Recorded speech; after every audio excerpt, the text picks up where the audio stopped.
Thank you to all the people who worked hard to make this event possible, the Italian Academy, the Maison Française, and obviously thank you to Carlo Ginzburg for being here, for all his work, for inspiring generations and generations of historians.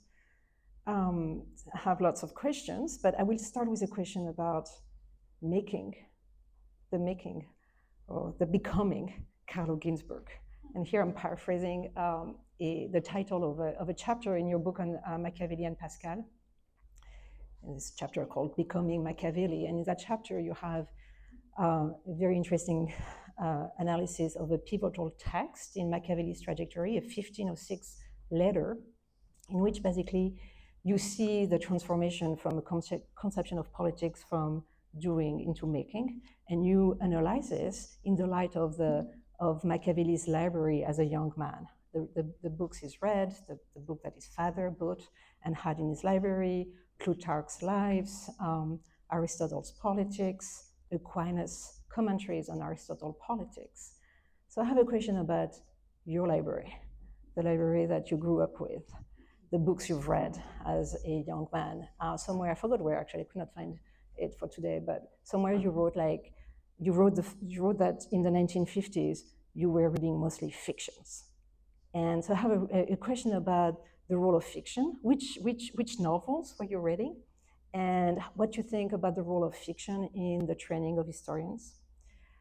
And obviously I'm asking this question in the light of the fact that your mom was a very important writer, Natalia Ginzburg.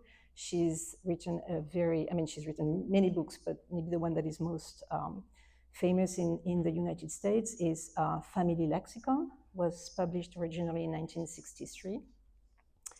And that's a book in which she thinks a lot about language. She describes the life of a middle class, very educated but middle class family in Italy in the first half of the 20th century. She describes many different things, but she speaks about fascism and how fascism shapes the life of people, and she describes it through their eyes and through their words. So I'm interested in this idea of a family lexicon. I'm interested in your reflection on language and on how language shapes worldviews, how language shapes the way in which people can agree or disagree on things, how they can understand the world and what happens to them. And I was wondering if that family lexicon has been important to the becoming Carlo Ginzburg. Thank you. Well, I mean, it's such a privilege to be here, and I'm so grateful to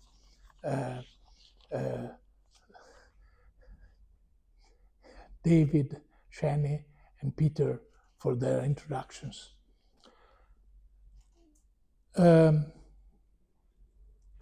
My answer to your question will be probably surprising. First of all, I will start with my father, Leone Ginzburg. He was born in Odessa in a secular Jewish family. In 1917, they moved to Berlin, then to Italy. My father's mother and his siblings were in Torino, and my father studied at the University of Turin. His dissertation was on Guy de Maupassant, and then he started to write on Russian literature, and he taught Russian literature, but his academic career stopped when he refused to swear an oath of allegiance to the fascist regime. And he co-founded the Einaudi publishing house. He was a close friend of Giulio Einaudi. And in 1934, he was put on trial for his underground anti-fascist activity. And he spent 2 years in jail. And when the war, Italy entered the war, my father, who had lost his Italian citizenship, being Jewish after the racist 1938 laws, my father was sent to in internal exile to a village near L'Aquila. And I grew up in Pizzoli, that village. Now, at the age of 4, I was, let's say, confronted with an extraordinary book for children written by Luigi Capuana, a naturalist, a late 19th century writer. And in that book, there is a chapter on Il Lupo Mannaro, the werewolf. And I still remember, here I would like to stress that my experience concerning that book can be dated very clearly, because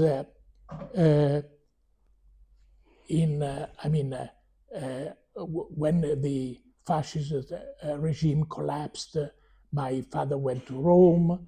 When the German troops entered in Pizzoli, my mother and the children reached my father. So, I mean, there are, let's say, dates related to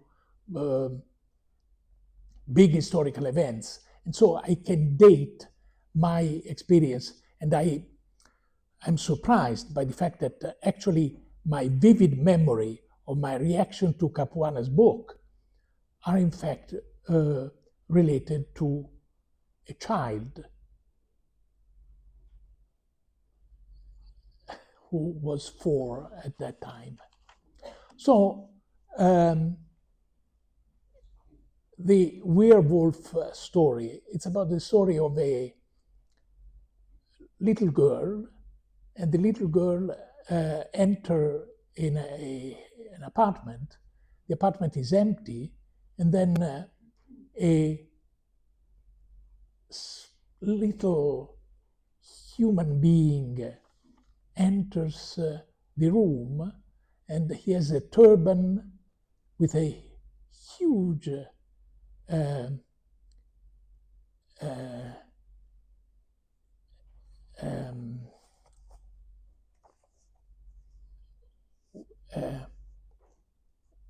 with a huge feather on top, and then there was an illustration, and I remember the illustration. And then the next page, there is a wolf attacking the girl. And I remember that I was, let's say, going back and forth between the 2 pages, and I was much more scared by the little human being than by the wolf. Now, yeah, the name of the human being was Gomitetto. Now, why I'm mentioning this? Because much later, during my research trajectory, I started to work on werewolves in the night battles, in Storia Notturna, and more recently in the book which I wrote with Bruce Lincoln on a very anomalous werewolf.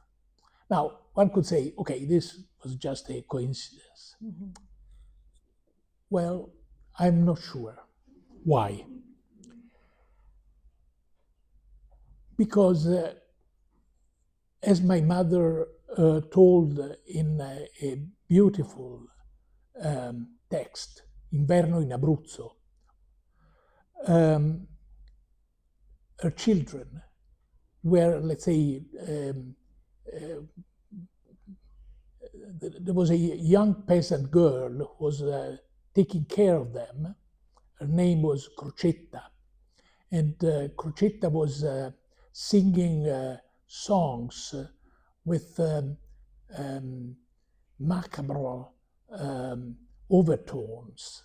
And now, I think that I was exposed to this peasant culture embodied by Crocetta. And what was remarkable is that 50 years later, since my wife is from Abruzzi, I was able to meet Crocetta, and there was this moving encounter with her. Okay, so there was a filter, and the filter was, let's say, a human being, a filter between, let's say, I would say, between myself and Capuana. Okay, in that case, there is a book in my reaction to the book. 1 year later, I was 5. I was in Tuscany with my mother and my maternal grandmother, and my father died in Rome after having been tortured by the Nazis, and but I didn't know that. And we were on the front line, and I remember the German officers in the place where we were staying. And I have a vivid memory of, let's say, my maternal grandmother, the only non-Jewish member of my family, saying to me, if somebody is going to ask you, what's your name? You should say, my name is Carlo Tanzi. I didn't know that, let's say, Tanzi was a, let's say, name, and Carlo was the name of a father. I mean, Tanzi was the family name. But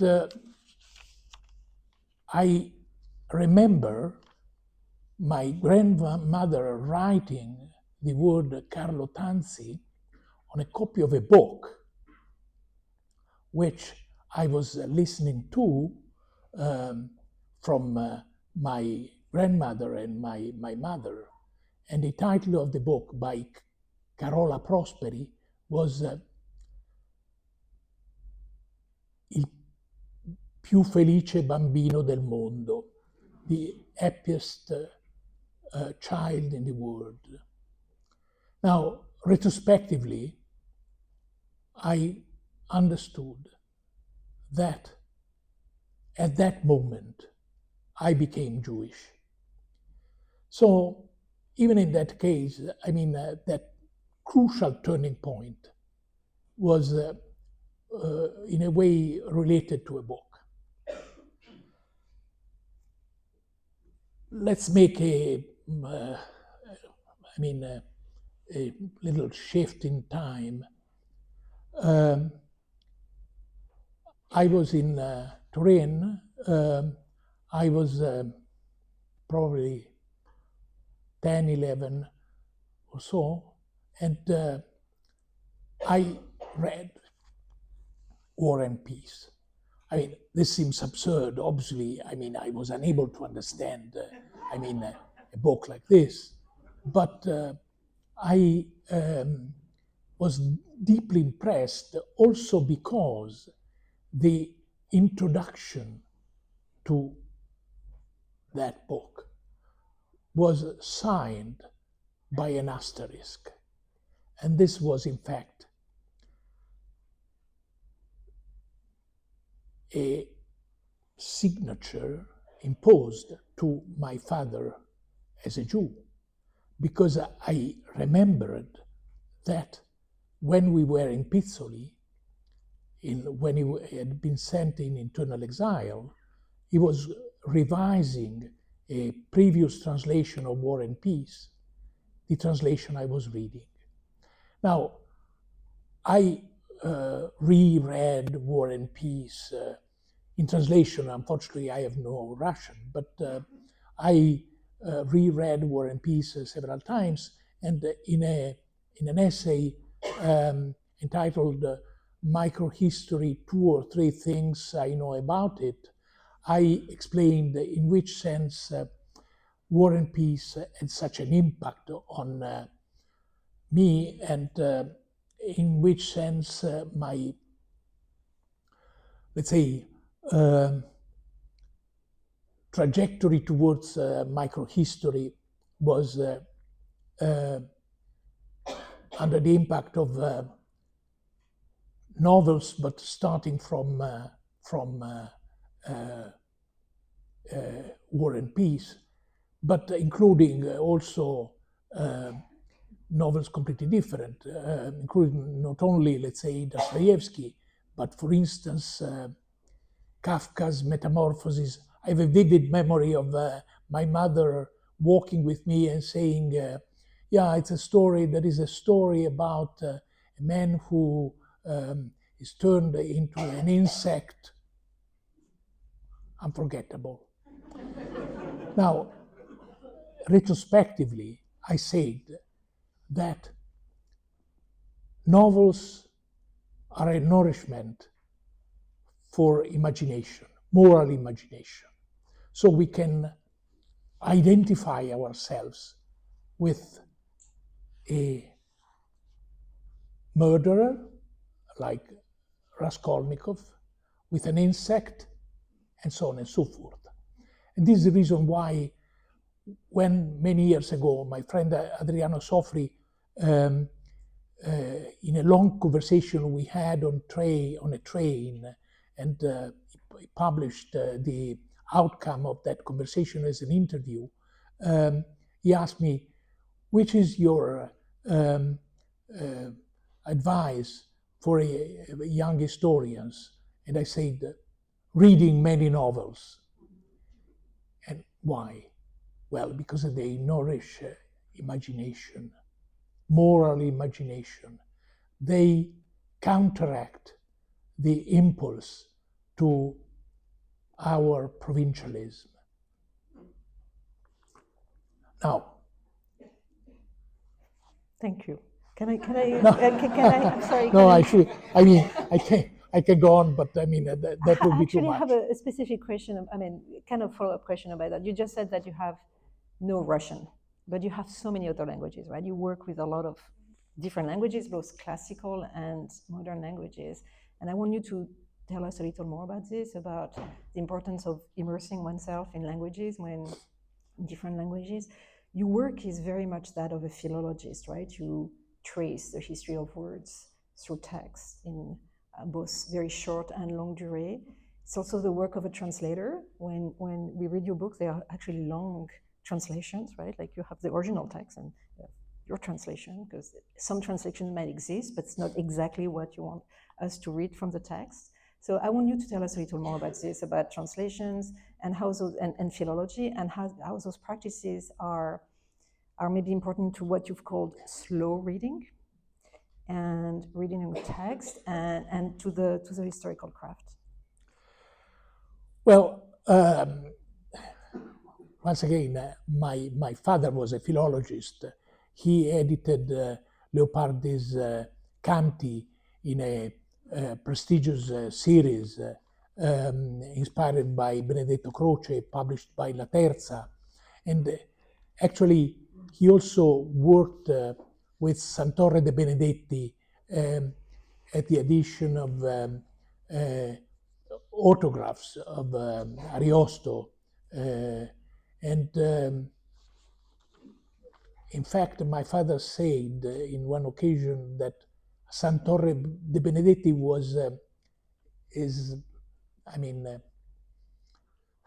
suo maestro, not Croce. I was surprised by this because the relationship between my father and Croce was very deep, but Santoro de Benedetti was his maestro. So, I mean, I think that, let's say, I'm not a philologist, but I'm certainly fascinated by philology. And so I was delighted when I came across the definition of philology given by Friedrich Nietzsche, a philologist before becoming a philosopher, the art of slow reading. And as I argued many times since many years, I think that it's possible and truthful to combine the speed of internet and slow reading. So a sophisticated use of internet can lead to slow reading, to a slow reading of books. My experience of slow reading is in my recollection connected to my first year at the Scuola Normale in Pisa, when Delio Cantimori, the great historian, came from Florence and started a seminar. And we were sitting around a table, and he said, I mean, the topic of the seminar was Burckhardt weltgeschichtliche Betrachtungen. And he said, there are people here who knows German, and somebody said yes. And he said, well, we are going to compare, let's say, the original text by Burckhardt and different translations. And so we started that seminar, which lasted 1 week. We met, let's say, for I think 3 or 4 hours every morning. At the end of that week, we had read 20 lines. I was speechless, fantastic, something which I would have never imagined. Now, what is so fascinating in, let's say, translations is the fact, I think, that they are not and are never an equivalent. Even, let's say, soleil and sun are not equivalent. First of all, from, let's say, the point of view of sound and associations related to sound and so on. But, and then there are, let's say, something which is much more complicated. I must say, there is this, that 1,000 book edited by Barbara Cassin, Le Dictionnaire des Intraduisibles. Now, I mean, it's a dictionary. There are entries which are really remarkable. Other entries are less so. I was, let's say, fascinated by the project, less so by the way in which retrospectively Barbara Cassin interpreted her own project, which seemed to me more conventional. But the idea of intraduisible, this is fascinating. Mind, Geist, Esprit, fantastic. Because obviously, I mean, those 3 words are translatable. They are not identical. They suggest different associations, different intellectual trajectories, and so on and so forth.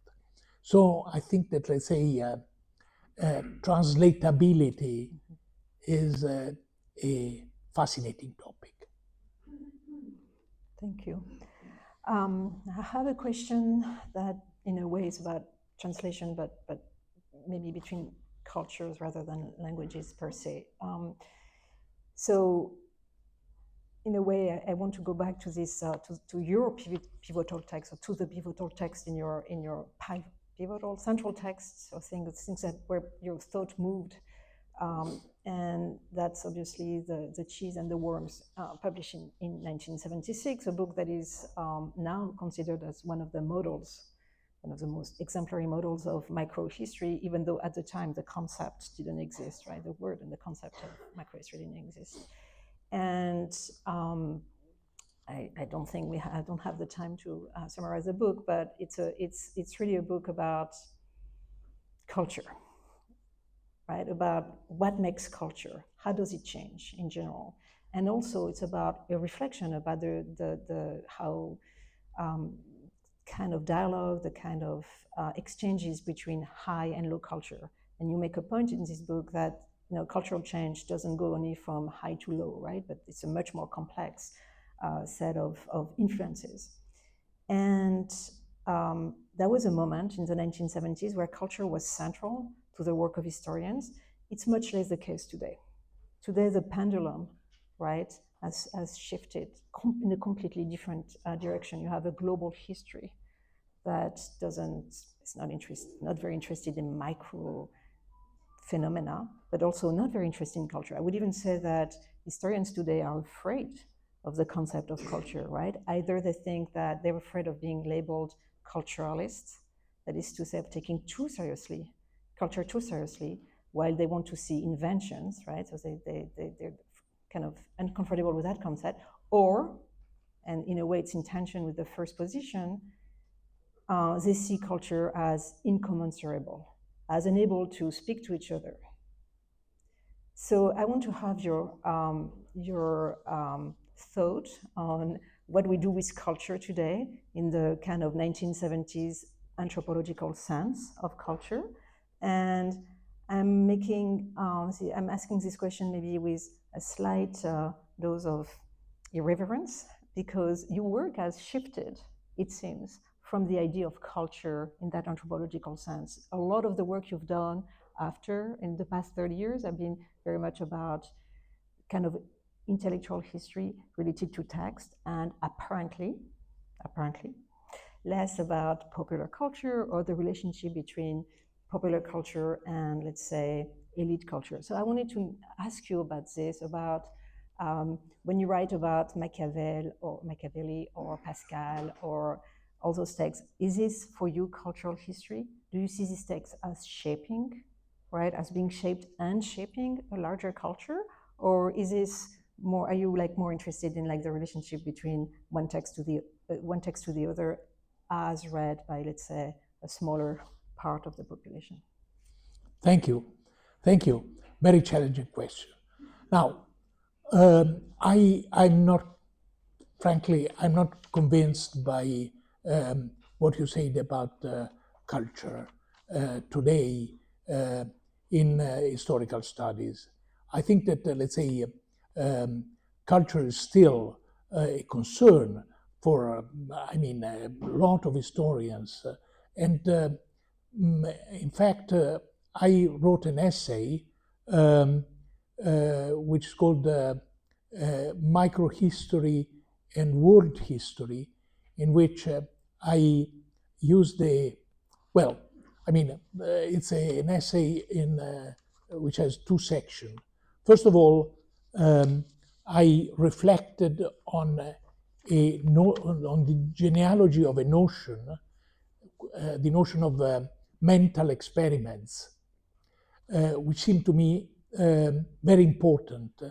And so I reconstructed a trajectory from Hobbes to Vico. Now, Vico read Hobbes in Latin, and this is important because the name of Hobbes was absent in Croce's essay on Vico. But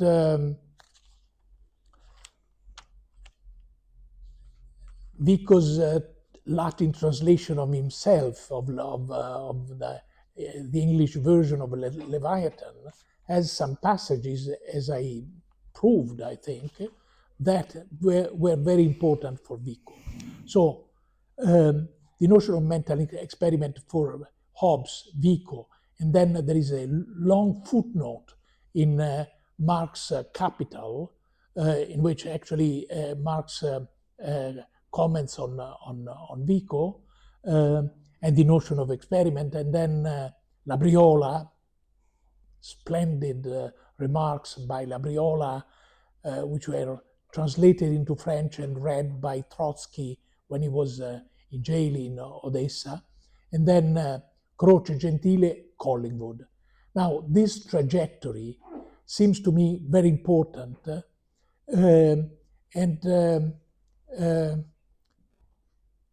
because in my view, historians in their own work are, let's say, necessarily, they have to use mental experiments. For instance, saying, okay, this word means no. And then, so there are, let's say, bifurcations.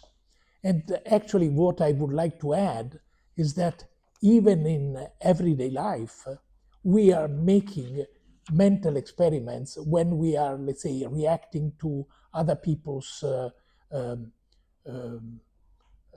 let's say, comments or, let's say, facial expressions and so on and so forth, trying to interpret their reactions. I'm very fond of this contiguity between, let's say, the technical work of historians and the everyday life experience. In any case, I insisted on this because I insisted on the artificial element in microhistory, which is related to, let's say, the role played by mental experiments. And actually, I quoted a comment made by Franco Venturi, the great historian, who said dismissively to Giovanni Levi, I like history without additivi. So micro was a sort of additivo, yeah. On the contrary, I said that the artificial element in microhistory seems to me very important. And then I worked on a case. And the case was, let's say, a book published in Brussels with a sort of anonymous, an anonymous author, Lac, and 3 asterisks. A comparison between Indian rites and rites in Judaism. And so I tried to show how a case like that could prove, well, could show the connection, the possible connection between, let's say, a single case and a much larger perspective, macro-historical perspective. Now, in fact, I insisted on the mental experiments because for the first time in my life, and maybe the last one, I disagreed with Marc Bloch, because Bloch, in his The Historian's Craft, insisted on the opposition between hard sciences and sciences humaines. Experiments are not, let's say, possible and available to human sciences. Yeah, but if we take not experiments, but mental experiments, the argument doesn't work. And I think this is very important. In any case, so the possibility of using the study of a case in order to establish a connection between micro and macro, well, it's part of my trajectory towards microhistory, which is based on cases. Now, you said something very interesting about, let's say, my shift from, let's say, culture in an anthropological sense and, let's say, culture in the sense of the intellectual history. Now, I must say that for me, what I learned from Menocchio and the way in which he read his books is something which was very helpful in order to understand how Dante, Machiavelli, Pascal read their books. How? Well, because the notion of a filter, different filters, of course, something which I learned from Menocchio and something which I learned behind, let's say, my work on Menocchio from Ernst Gombrich's book Art and Illusion. So you may see how, let's say, a visual filter can be translated into a textual filter, oral filter as well. Now, the importance of this filter in the interaction between a reader and a book is something which I try to rework with, let's say, authors completely different from Menocchio, from the other writers like Dante, Machiavelli, Pascal, and so forth. So for me, this distinction between, let's say, the experience, the notion of culture in an anthropological sense, and the so-called culture as culture of the elite doesn't work. Doesn't work because we may use, well, I wouldn't say the same instruments, but certainly I would say there is a dialogue between the so-called two contexts or two dimensions. Thank you.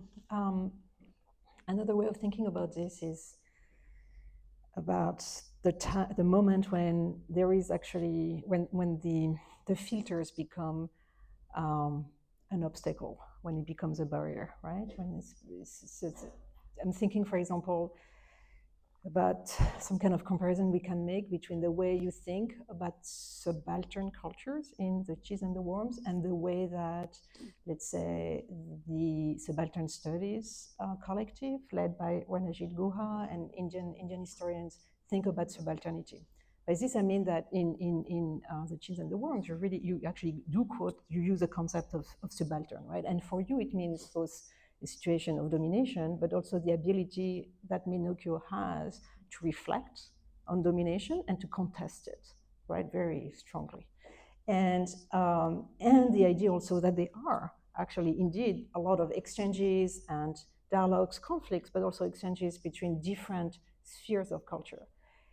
And at the same time, when you publish this, a few years later, Ranajit Guha publishes a book about peasant insurgencies, right, in India, where he really thinks about subalternity as, he calls this an autonomous political domain, right? The subaltern, even in a condition of, in a situation of incredible domination, such as the British colonization of India, can keep a form of political and cultural autonomy. They have their own categories, they think.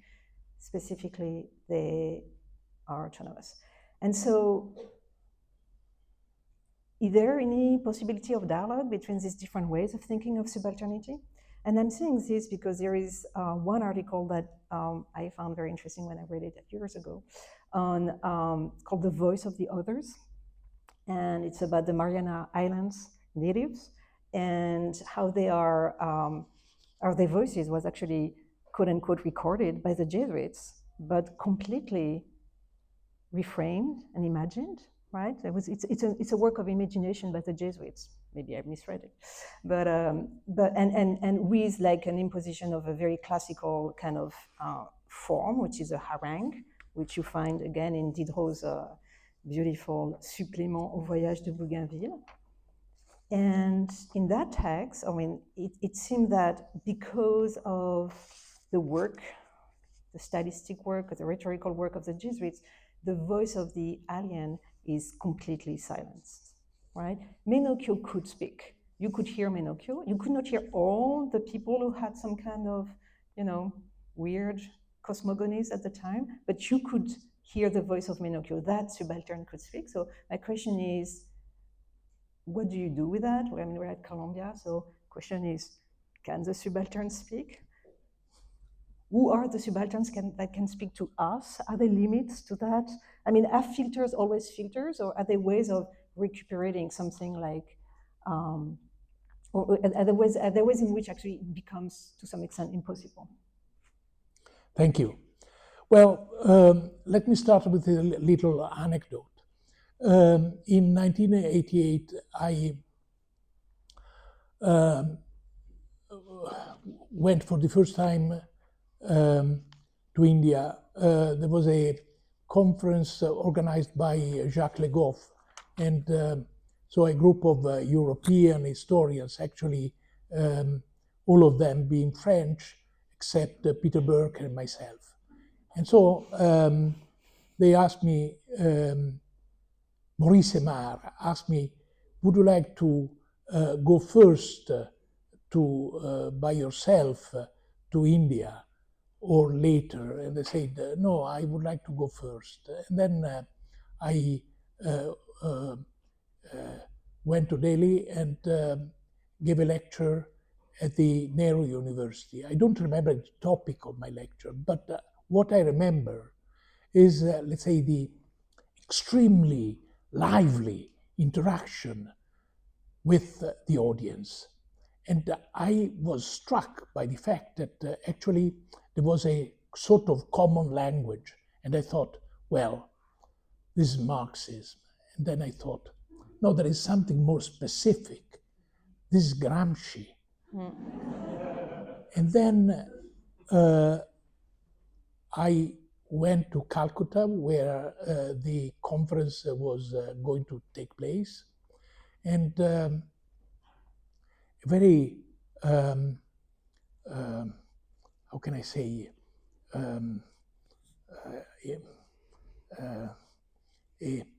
let's say, an Indian historian with an Oxonian accent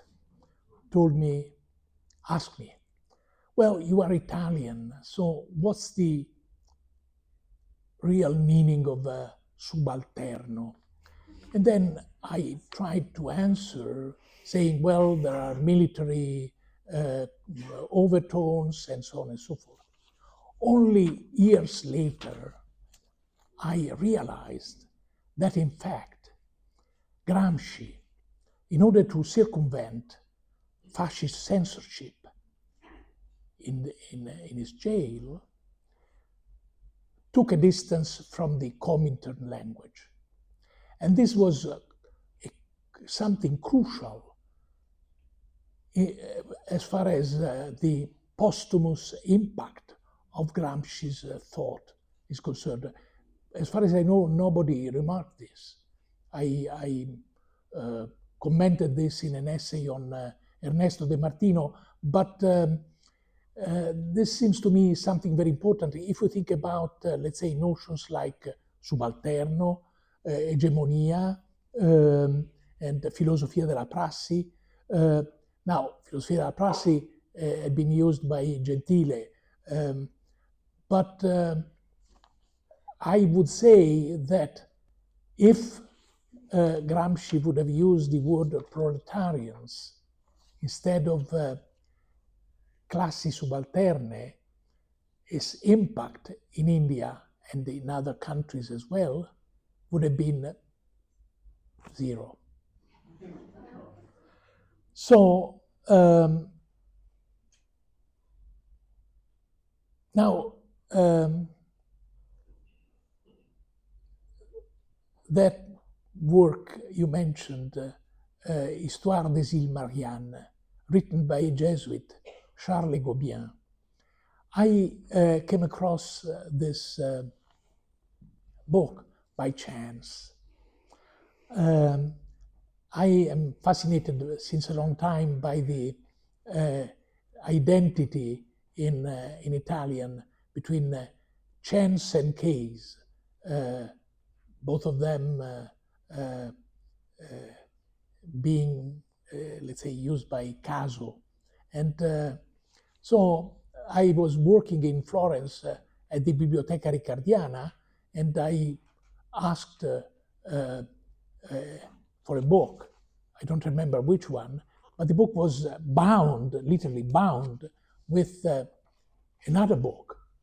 This was the embodiment of Aby Warburg's famous motto about, let's say, the good neighbor. The book you need is the book close to the one you are looking for. And so there was this book, which was completely unexpected, and this was Charles Gobien, a name completely unknown to me, Histoire des îles Mariannes, and I started to go through it, and I came across a speech delivered by the leader of a revolt, of an indigenous revolt. And I was really struck. And then many years later, I started to work on this text. And I remember that my text was still unpublished, and I gave a lecture on it in London at the School of Oriental and African Studies.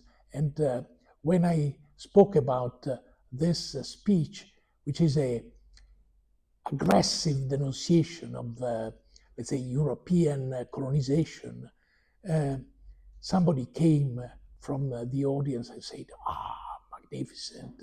So something which was still very alive. And actually, I have been working on this text, starting from the hypothesis that everything was fictitious, and actually a reworking of a text by Tacitus in Agricola, denouncing the Roman Empire.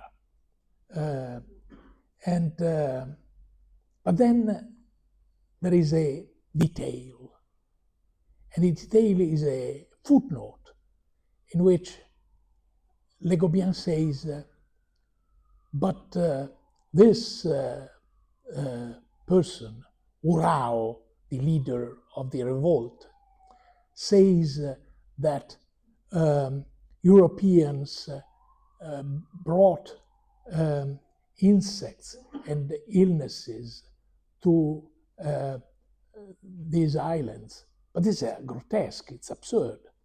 So, I mean, the detail seemed to me very interesting because, and at that point, I advanced a general remark, which was maybe too bold, but the fact that it's impossible for somebody who writes a text to control everything in the text. So the question about can the subaltern speak seems to me ridiculous. Thank you. I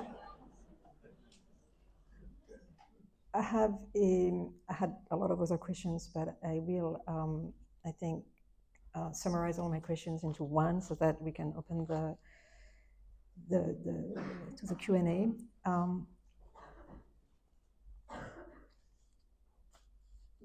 One could say that a lot of your work in the past 30 or 40 years has been about not the history of truth, à la Foucault, right?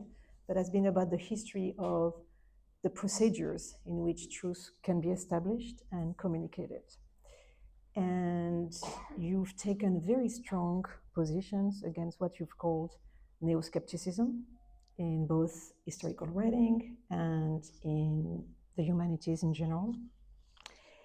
And you have warned historians, you have wonderful pages that, about the difference between, let's say, contextual truths and plausible truths in some of your work, or between absolute and conditional truth. You've in the book on Machiavelli and Pascal, you have wonderful pages about perspective as an interesting concept for historians to think about when they want to maybe avoid the pitfalls of radical relativism. Your work has been really about the reaffirmation of knowledge, of the possibility of knowledge beyond and even through the filter of language and representations.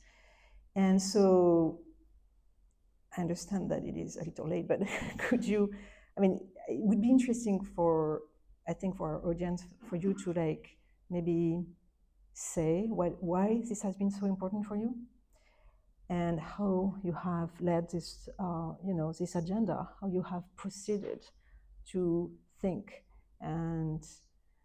about the possibility of, historical knowledge. I'm going to add one little thing here as a coda, again, and I'm going to stop asking you questions.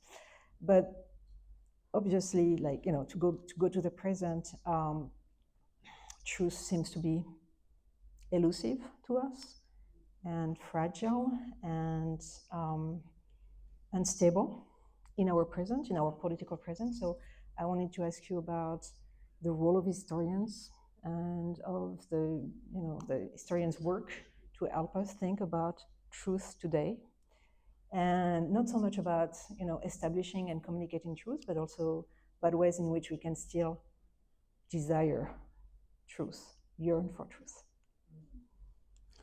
Thank you.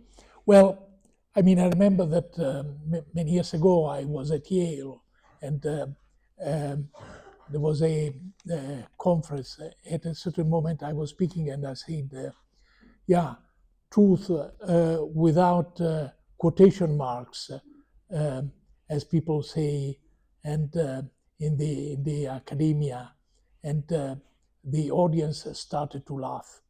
I wonder whether they would laugh today. I think that, let's say, neo-skepticism played a role in weakening the resistance to fake news. And we have to fight against fake news. As I said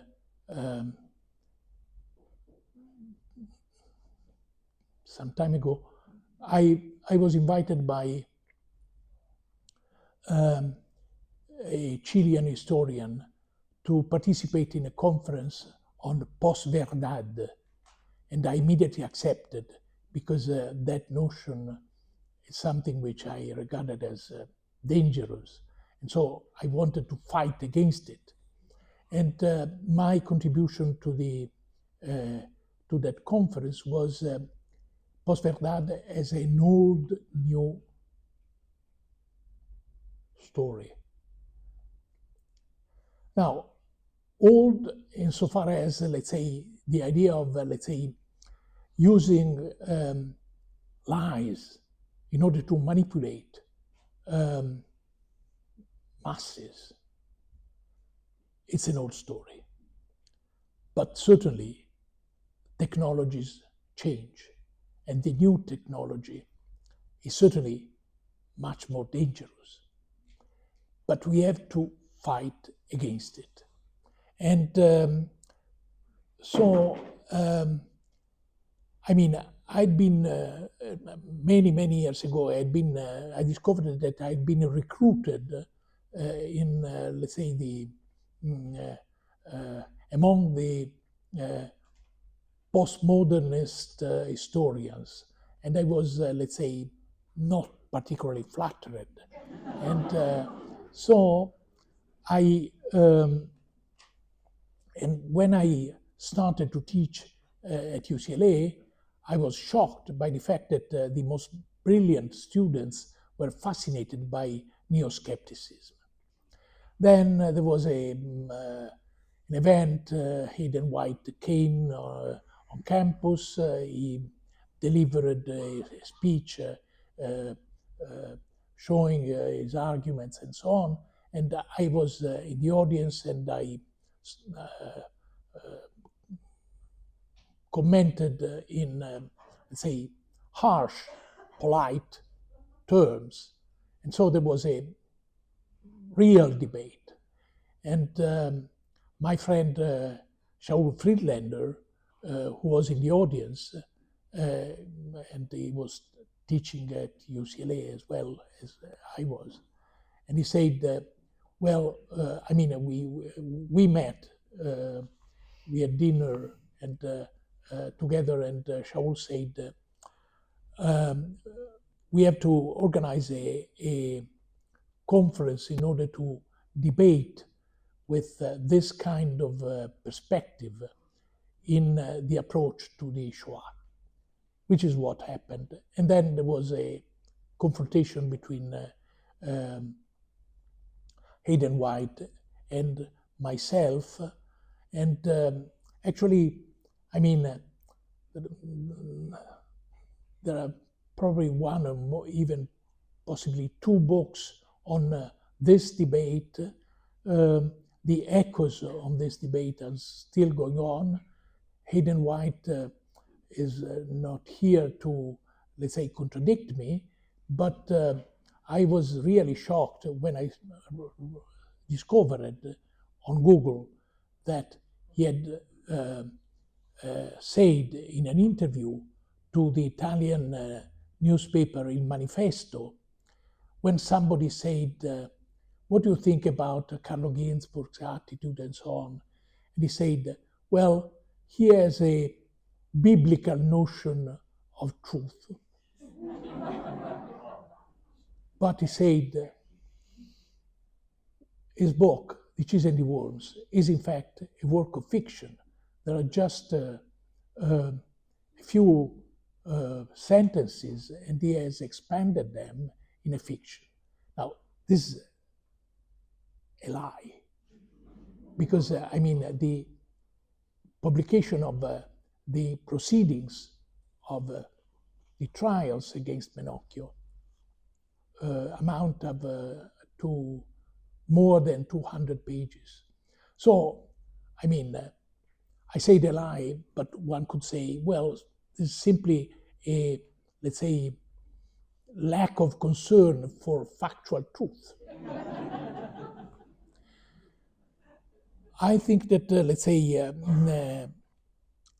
this is still a crucial problem. And we have to, as I said, to fight against it. But how? Well, many years ago, I was invited to give some lectures in Jerusalem. And I suddenly realized that the argument, which has been used by Hayden White and other historians, concerning the alleged contiguity or lack of rigorous boundaries between history and fiction, was in fact based on rhetoric. Everything is rhetoric. But I realized something which was la lettre volée, the purloined letter of Edgar Allan Poe, meaning that there are two traditions about rhetoric. Aristotle's tradition, according to which proofs play a big role in his definition of rhetoric, and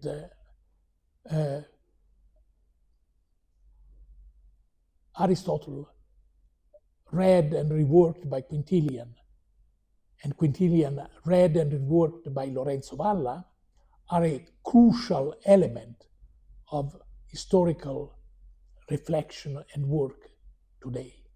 If we ignore the way in which Lorenzo Valla demonstrated that the alleged donation of Constantine was a forgery, we are lost.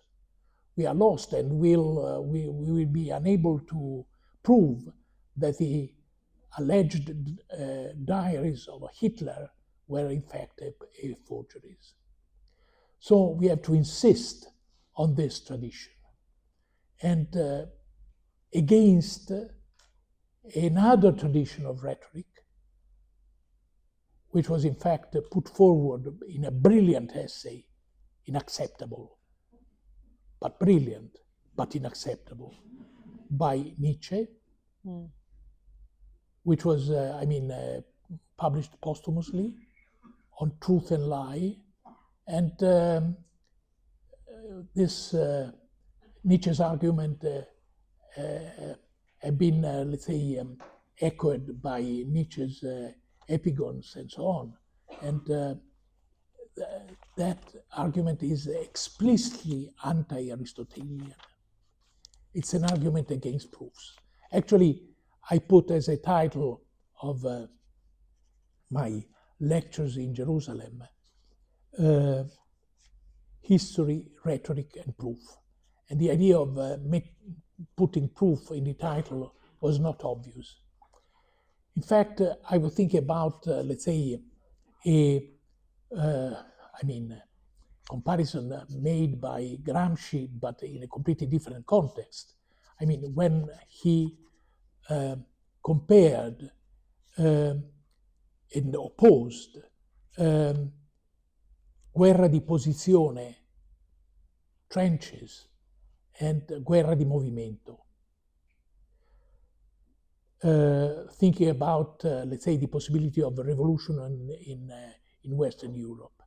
And I thought, well, I mean, which would be the sort of reworking and translation of this opposition as far as the debate against and with and against neo-skeptics. And I thought, well, guerra di posizione, trenches, this would be fictional narratives are fictional narratives, historical narratives are historical narratives, and so on and so forth. But guerra di movimento means invading the enemy's position and field, and to use rhetoric against their use of rhetoric. Thank you. I think it's a good time to thank you. Thank you. Thank you. Thank you. Thank you. Thank you.